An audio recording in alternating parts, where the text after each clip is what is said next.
और 4 बजे की 40 ब्रेकिंग न्यूज में आज की पहली ब्रेकिंग न्यूज। मिशन पश्चिमी यूपी पर बुलंदशहर पहुंचे हुए सीएम योगी आदित्यनाथ और उन्होंने सपा, बसपा और कांग्रेस पर करारा वार किया। सीएम योगी आदित्यनाथ ने राहुल, प्रियंका गांधी पर निशाना भी साधते हुए कहा कि आपदा के वक्त भाई बहन को भारत नहीं नानी याद आ जाती है। तो मायावती पर प्रहार करते हुए उन्होंने कहा कि बहन जी ने यूपी का नहीं सिर्फ अपने भतीजे का विकास किया है। आगे बढ़ते हैं, दूसरी ब्रेकिंग न्यूज का रुख करते हैं। कल वेस्ट यूपी में प्रधानमंत्री नरेंद्र मोदी वर्चुअल रैली की शुरुआत करने वाले हैं और पीएम मोदी की होने वाली वर्चुअल रैली पश्चिमी यूपी के 5 जिले कवर करेगी। और इस रैली में पीएम मोदी सहारनपुर, बागपत, शामली, मुजफ्फरनगर और नोएडा के कार्यकर्ताओं को संबोधित करेंगे। इस दौरान 11 जिलों की 58 सीटों के करीब 1.5 लाख वर्कर्स के लिए एलईडी स्क्रीन का इंतजाम किया गया है। आगे बढ़ते हैं, तीसरी ब्रेकिंग न्यूज।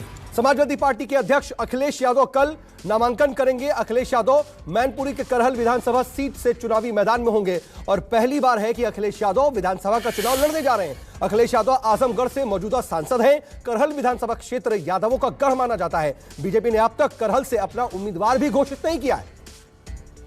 चौथी ब्रेकिंग न्यूज, सीएम योगी 4 फरवरी को कर सकते हैं नामांकन। गोरखपुर की सीट से पर्चा दाखिल करेंगे और इससे पहले सीएम योगी 2 फरवरी को गोरखपुर जाएंगे। 2 और 3 फरवरी को सीएम योगी मतदाताओं से यहां पर संवाद करेंगे। साथ ही अलग अलग व्यापारिक संगठनों के लोगों से भी वो बातचीत करेंगे। बीजेपी और युवा वाहिनी के नेताओं से भी मुलाकात करेंगे। पांचवी ब्रेकिंग न्यूज, यूपी चुनाव में जुबानी जंग तेज हो चुकी है।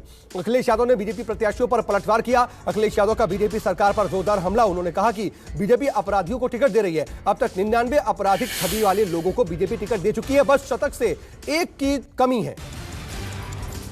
अगली ब्रेकिंग न्यूज, अखिलेश यादव के अन्य संकल्प पर केशव प्रसाद मौर्य ने तंज कसा। डिप्टी सीएम केशव मौर्य ने कहा कि टोपी और पोटली 10 मार्च को होगी जेब में। श्री अखिलेश यादव जाएंगे घूमने विदेश में। केशव मौर्य ने कहा कि अखिलेश यादव बताएं 2017 से 2022 में कितने दिन रहे विदेश में, कोरोना पीड़ितों की सेवा में लगाए कितने दिन, जनता सब गिन रही है।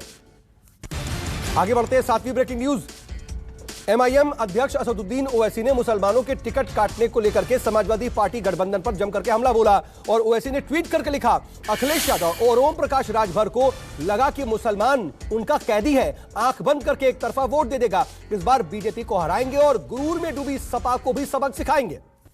आगे बढ़ते अगली ब्रेकिंग न्यूज, जयंत चौधरी ने अमित शाह पर साधा निशाना। राष्ट्रीय लोकदल के मुखिया जयंत चौधरी ने शाह का बगैर नाम लिए हुए देश के बड़े नेता मेरी इतनी चिंता कर रहे हैं, अच्छा लगता है, यह कहा। इसका मतलब है कि मैं ठीक ही कर रहा हूं। जयंत चौधरी बोले, सपा आरएलडी में फूट नहीं पड़ेगी, बीजेपी हारेगी। आज की नवी ब्रेकिंग न्यूज, आगरा में केंद्रीय मंत्री धर्मेंद्र प्रधान ने जयंत चौधरी को तंज कसते हुए बच्चा बता दिया। धर्मेंद्र प्रधान ने कहा कि जयंत चौधरी बच्चे हैं, नए मैदान में उतरे हैं, बच्चों को माफ कर देना चाहिए। जयंत को खुद नहीं पता कि पहली बार किस पार्टी से चुनाव लड़े थे। धर्मेंद्र प्रधान ने कहा कि इसके बारे में जितना कम बात की जाए उतना अच्छा है। जयंत चौधरी के पिता कितने दल बदल चुके हैं, हमें पता नहीं था कि जयंत का ज्ञान इतना कमजोर होगा।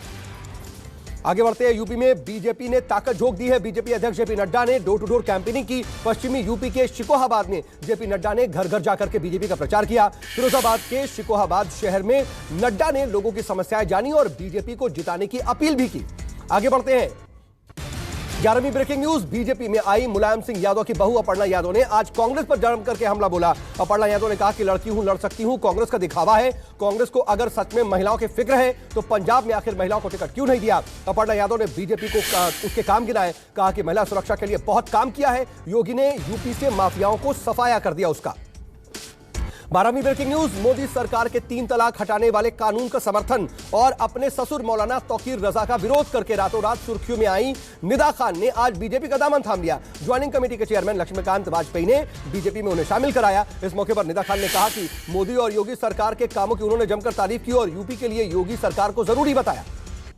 13वीं breaking news, Baspa supremo Mayawati ने 8 प्रत्याशियों की एक और लिस्ट आज जारी कर दी। पीलीभीत शहर सीट पर मुश्ताक अहमद, पीलीभीत की बरखेड़ा सीट से मोहन स्वरूप वर्मा और पीलीभीत की पूरनपुर सीट पर अशोक कुमार राजा को मैदान में उतारा है। आगे बढ़ते हैं, 14वीं ब्रेकिंग न्यूज, आचार संहिता के उल्लंघन मामले में सपा आरएलडी प्रत्याशी अवतार सिंह भड़ाना को नोटिस दिया गया है। नोएडा पुलिस ने जेवर में सपा आरएलडी गठबंधन प्रत्याशी अवतार सिंह भड़ाना को नोटिस जारी किया। अवतार सिंह भड़ाना पर चुनाव आचार संहिता और कोविड नियमों को तोड़ने का आरोप लगा है। भड़ाना ने बड़ी संख्या में भीड़ जुटा करके रैली की थी। 15वीं ब्रेकिंग न्यूज, राहुल गांधी की ओर से हिंदुत्व पर दिए गए ताजा बयान को लेकर के सियासत शुरू हो गई है और सियासी बवाल मच गया है। राहुल गांधी ने आज महात्मा गांधी की जयंती पर श्रद्धांजलि, उनकी पुण्यतिथि पर श्रद्धांजलि देते हुए हिंदुत्ववादियों पर निशाना साधते हुए लिखा, एक हिंदुत्ववादी ने गोली मारी थी गांधी जी को। सब हिंदुत्ववादियों को लगता है कि गांधी जी नहीं रहे, जहां सत्य है वहां आज भी बापू जिंदा है। आगे बढ़ते हैं, 16वीं ब्रेकिंग न्यूज का रुख करते हैं। राहुल के ट्वीट पर केंद्रीय मंत्री मुख्तार अब्बास नकवी ने पलटवार किया, कहा कांग्रेस का यही हिंदुत्व विरोधी मंत्र कांग्रेस को छूमंतर करेगा और हिंदुत्व इस देश की आत्मा और संस्कृति है। यूपी में बीजेपी सरकार में मंत्री मोहसिन रजा ने कहा कि ये विभाजनकारी लोग हैं, कांग्रेस ने हमेशा समाज को बांटा है, राहुल गांधी में परिपक्वता की कमी है। बीजेपी के वरिष्ठ नेता तरुण चुग ने भी कहा कि राहुल ने सुबह सुबह हिंदुओं के प्रति अपनी नफरत और भड़ास बाहर निकाली। आगे बढ़ते 17वीं ब्रेकिंग न्यूज का रुख करते हैं। राहुल गांधी के हिंदुत्ववादी बयान के समर्थन में आए शिवसेना सांसद संजय राउत ने राहुल गांधी का बयान को सही बताया। राउत ने कहा कि अगर गोडसे असली हिंदुत्ववादी होता तो गांधी की जगह जिन्ना को गोली मारता, क्योंकि देश का बंटवारा जिन्ना ने किया है। अगली ब्रेकिंग न्यूज का रुख करते हैं। पंजाब दौरे के आखिरी दिन सीएम अरविंद केजरीवाल ने बड़ा ऐलान किया है। सीएम केजरीवाल ने कहा कि अगर पंजाब में उनकी सरकार बनती है तो सरकारी दफ्तरों में नेताओं की नहीं, शहीद भगत सिंह और अंबेडकर की फोटो लगाएंगे। सीएम केजरीवाल ने कहा कि बाबा साहेब के हम फैन नहीं बल्कि भक्त हैं। आजादी को, उसकी लड़ाई को बाबा साहेब और भगत सिंह ने ही रिप्रेजेंट किया था। 19वीं ब्रेकिंग न्यूज, अमृतसर पहुंचे अरविंद केजरीवाल ने मजीठिया और नवजोत सिंह सिद्धू को लेकर दावा किया। केजरीवाल ने कहा कि अमृतसर ईस्ट से सिद्धू मजीठिया दोनों चुनाव हारेंगे। अमृतसर ईस्ट से आम आदमी पार्टी का ही उम्मीदवार जीतेगा। पंजाब में पड़े छापों के लिए केजरीवाल ने करप्शन को जिम्मेदार ठहराया। उन्होंने कहा कि चन्नी साहब पर ईडी की रेड मैंने नहीं करवाई है, अगर मैं इतना पावरफुल हूं तो और लोगों पर भी करा दूं। अगली ब्रेकिंग न्यूज, मणिपुर के लिए बीजेपी ने 60 उम्मीदवारों के नाम का ऐलान कर लिया। बीजेपी ने 4 अंतर्राष्ट्रीय खिलाड़ियों को भी टिकट दिया। मुख्यमंत्री एन बीरेन्द्र सिंह हिंगांग विधानसभा से चुनाव लड़ेंगे। आगे बढ़ते अगली ब्रेकिंग न्यूज का रुख करते हैं। यूपी उत्तराखंड के बाद मिशन गोवा पर भी केंद्रीय गृह मंत्री अमित शाह नजर आ रहे हैं। अमित शाह गोवा पहुंचे। गोवा के 3 विधानसभा क्षेत्रों में अमित शाह अलग अलग जनसभाएं आयोजित उनके लिए की गई हैं, वहां पर करेंगे। कोडा, सनवेडम और वास्को में थोड़ी देर में अमित शाह जनसभा करने वाले हैं। 22वीं ब्रेकिंग न्यूज, बुलंदशहर पहुंचे सीएम योगी आदित्यनाथ ने सेठ सूरजमल जटिया राजकीय कोविड चिकित्सालय का जायजा लिया और इस दौरान कोरोना प्रबंधन का सीएम योगी ने निरीक्षण किया और अधिकारियों से बातचीत की। सीएम योगी ने संबोधित करते हुए कहा कि पहली बार इतनी जल्दी वैक्सीन बनी, कोरोना पूरी दुनिया के सामने बड़ी चुनौती है। यूपी में 551 ऑक्सीजन प्लांट सक्रिय हैं। आगे बढ़ते हैं 23वीं ब्रेकिंग न्यूज का रुख करते हैं। वैक्सीनेशन में भारत ने इतिहास रच दिया है। भारत ने 75% वयस्क आबादी ने वैक्सीन की दोनों डोज ली है और यानी कि देश की 75% वयस्क आबादी पूरी तरह से अब वैक्सीनेटेड हो चुकी है। अब तक लोगों को 165 करोड़ से ज्यादा वैक्सीन की डोज लगाई जा चुकी है और कल 62 लाख से ज्यादा वैक्सीन की डोज लगाई गई थी और पीएम मोदी ने ट्वीट करके लोगों को बधाई भी दी।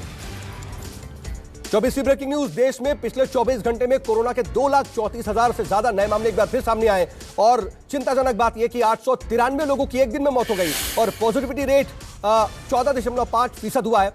एक्टिव मरीजों की संख्या 22 लाख से घट करके 18 लाख पहुंच चुकी है। अगली ब्रेकिंग न्यूज, दिल्ली महाराष्ट्र में कोरोना के केस घटे हैं पर केरल के आंकड़ों ने टेंशन बढ़ा दी है। 24 घंटे में 50,000 से ज्यादा नए मामले यहां पर सामने आए हैं। केरल के बाद कर्नाटक संक्रमण के मामले में दूसरे नंबर पर है। कर्नाटक में एक दिन में 33,000 से ज्यादा मरीज कोरोना के सामने आए हैं। 26वीं ब्रेकिंग न्यूज, कर्नाटक में बढ़ते संक्रमण के बीच हटाए गए कई प्रतिबंध। कर्नाटक में 31 जनवरी से नाइट कर्फ्यू लागू नहीं रहेगा। कर्नाटक में कल से स्कूल खोलने के भी आदेश दे दिए गए हैं। कल से क्लास 1 से लेकर के 9वीं तक के स्कूल खुल जाएंगे। कल से सरकारी कार्यालय भी 100% क्षमता के साथ खोलने का फैसला लिया गया है। 27वीं ब्रेकिंग न्यूज, मध्य प्रदेश में संक्रमण कम हुआ, स्कूलों को खोलने का अब भी लेकिन विचार नहीं। सीएम शिवराज सिंह चौहान ने कहा कि विशेषज्ञों से विचार विमर्श करने के बाद ही स्कूल खोलने का निर्णय लिया जाएगा, क्योंकि देश में डेल्टा और ओमिक्रॉन वेरिएंट अब भी खत्म नहीं हुए। आगे बढ़ते हैं 28वीं ब्रेकिंग न्यूज, सीएम योगी ने कोरोना को लेकर के लखनऊ में टीम 9 के साथ बैठक की और स्थिति का जायजा लिया। यूपी में पिछले 24 घंटे में 8,000 नए मामले सामने आए और संक्रमण के चलते अब भी स्कूल कॉलेज वहां पर नहीं खुले हैं और यूपी में स्कूल बंद रखने की मियाद 6 फरवरी तक बढ़ा दी गई है। आगे बढ़ते हैं 29वीं ब्रेकिंग न्यूज, जम्मू कश्मीर में सुरक्षा बलों ने जैश की कमर तोड़ दी है। 12 घंटे में लश्कर और जैश के 5 आतंकियों को ढेर कर दिया। बड़गाम में 1 और पुलवामा में जैश कमांडर जाहिद वानी समेत 4 आतंकियों को सुरक्षा बलों ने ढेर कर दिया। आगे बढ़ते हैं 30वीं ब्रेकिंग न्यूज, घाटी में सुरक्षा बलों की तरफ से लगातार आतंकियों के खिलाफ कार्रवाई की जा रही है। कश्मीर के आईजीपी विजय कुमार ने प्रेस कॉन्फ्रेंस करके 2022 में मारे गए आतंकियों का डेटा दिया। आईजीपी विजय कुमार सिंह ने कहा कि 2022 की शुरुआत से अब तक 21 आतंकी मार गिराए गए, इसमें से 8 कुख्यात आतंकी हैं। जाहिद वानी 2017 से सक्रिय था। 31वीं ब्रेकिंग न्यूज, हजारीबाग पुलिस ने नक्सलियों की एक बड़ी योजना को नाकाम कर दिया। जंगल में एक नाली के पास लगाए गए 15-15 किलोग्राम के 2 आईडी बम बरामद किए गए। मुखबिर की सूचना पर पुलिस और सीआरपीएफ ने और साथ आईआरबी ने संयुक्त कार्रवाई करते हुए आईडी बम बरामद किया और उसे बाद में डिफ्यूज किया गया। 32वीं ब्रेकिंग न्यूज। छत्तीसगढ़ के सुकमा में पुलिस नक्सलियों के बीच मुठभेड़ हो गई और पुलिस के जवानों ने एक नक्सली को मार गिराया। घने जंगलों का फायदा उठा करके नक्सलियों के साथी मौके से भाग निकले। घटनास्थल से एक नक्सली का शव मिला और हथियार भी बरामद हुए हैं। 33वीं ब्रेकिंग न्यूज का रुख करते हैं। यूपी के सीएम योगी आदित्यनाथ के नाम से जालसाजी करने वाला आरोपी गिरफ्तार किया गया है। दिल्ली के स्पेशल सेल ने आरोपी को गिरफ्तार किया। आरोपी ने सांसद के नाम से फर्जी मेल आईडी बनाई हुई थी। स्थानीय अखबारों और कई कंपनियों से विज्ञापन मांगे थे। सांसद के निजी सचिव ने दिल्ली पुलिस को साइबर सेल को बकायदा शिकायत की थी और 6 साल बाद आरोपी को ओडिशा के भुवनेश्वर से गिरफ्तार किया गया। 34वीं ब्रेकिंग न्यूज। बाराबंकी में भीषण सड़क हादसा हो गया। यहां पर माता पिता के साथ जा रही बेटी को एक अज्ञात वाहन ने टक्कर मार दिया। आनंद फानन ने पुलिस के घायलों को अस्पताल पहुंचाया। यहां पर तीनों की मौत हो गई। फिलहाल पुलिस ने मामला दर्ज कर ली है और आगे की कार्रवाई शुरू कर दी है। 35वीं breaking news. Mumbai Pune expressway पर कार और कंटेनर की टक्कर हो गई। हादसे में 5 लोगों की मौत हो गई और कार और कंटेनर के बीच टक्कर में कार के परखच्चे उड़ गए। पुलिस के मुताबिक तेज रफ्तार की वजह से हादसा हुआ। 36वीं ब्रेकिंग न्यूज। दानापुर में चोरी के 66 महंगे मोबाइल के साथ 3 आरोपियों को गिरफ्तार किया गया है। करीब 8 लाख रुपए बताई जा रही है बरामद मोबाइल की कीमत। आरोपी बाजार में चोरी के मोबाइल बेच रहे थे। मुखबिर की सूचना पर पुलिस ने छापेमारी की और आरोपियों को गिरफ्तार किया। आगे बढ़ते हैं। 37वीं ब्रेकिंग न्यूज। सरकार के दावों के बावजूद राष्ट्रीय दिल्ली में यमुना नदी साफ नहीं हो रही है। प्रदूषण का स्तर कम नहीं हो रहा है और इस बीच कालिंदी कुंज के पास यमुना नदी में जहरीले झाग की मोटी परतें तैरती दिखाई दे रही हैं और यमुना के पानी में प्रदूषण तत्वों की मात्रा बढ़ने को लेकर के सरकार कई बार चिंता जता चुकी है, लेकिन अब तक समस्या पर कोई गंभीर एक्शन नहीं लिया गया और काबू नहीं पाया जा सका है। 38वीं ब्रेकिंग न्यूज। अडानी के मुंद्रा पोर्ट पहुंचा अब तक का सबसे बड़ा कंटेनर जहाज एपीएल रैफल्स।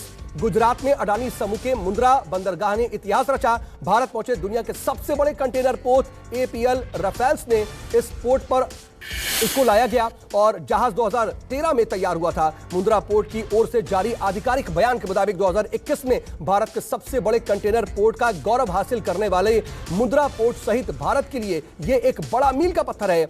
एपीएल रैफल्स का भारत पहुंचना भारत और इसके प्रमुख व्यापारिक भागीदारों के बीच ACMTPL की भूमिका को प्रदर्शित करता है और एपीएल राइफल जहाज मध्य पूर्व से खाड़ी, ग्रेटर चीन और दक्षिण पूर्व एशिया से आया है।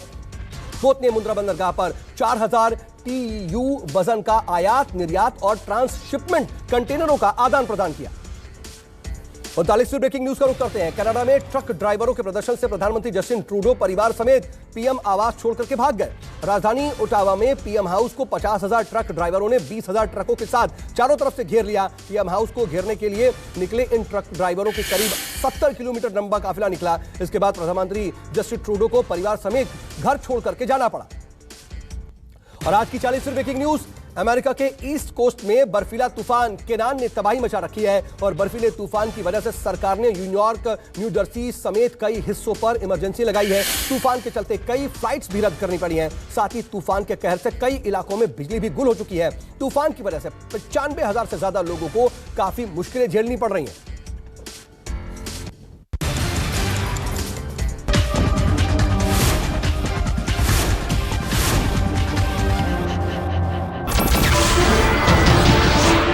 नमस्कार, मैं हूं मानक गुप्ता। अगर आपको हमारा ये वीडियो पसंद आया हो तो इसे लाइक और शेयर जरूर करें और हां, हमें सब्सक्राइब और फॉलो करना ना भूलें ताकि आप देश और दुनिया की कोई खबर मिस ना करें। तो जुड़े रहिए हमारे साथ और देखते रहिए न्यूज़ 24।